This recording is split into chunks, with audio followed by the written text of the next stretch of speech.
شیخ رشید کہتے ہیں کہ عمران خان کو طاقت سے نہیں نکالا جا سکتا، 90 دن میں نگراں حکومت ختم ہو جائے گی۔ 13 کے ٹولے کے بعد صوبوں میں کاغذات جمع کروانے کے ممبر بھی نہیں ہیں، کسی کو احساس نہیں کہ غریب ایڑیاں رگڑ رگڑ کر مر رہا ہے۔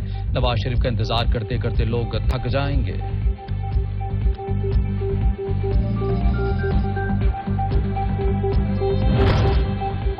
کراچی کے صارفین کے لیے بجلی مزید مہنگی ہونے کا امکان کہ الیکٹرک نے نیبرا میں بجلی فی یونٹ ₹1.66 مہنگی کرنے کی درخواست دائر کر دی۔ درخواست فروری کی فیول پرائس ایڈجسٹمنٹ کی مد میں دی گئی۔ نیبرا 30 مارچ کو درخواست پر سماعت کرے گا۔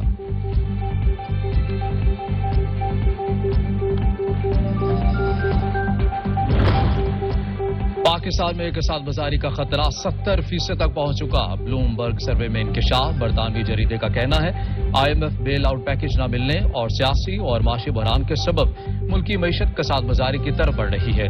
ملک میں موجود ڈالر کے ذخائر 1 ماہ کی درآمدات کی رقم ادا کرنے سے زیادہ نہیں۔ بارش برسانے والے سسٹم کے اثرات، شہر قائد میں آج پھر بادل برسنے کا امکان۔ بلوچستان، جنوبی پنجاب، سندھ، کشمیر، گلگت بلتستان اور خیبر پختونخوا میں تیز ہواؤں اور گرج چمک کے ساتھ بارش متوقع۔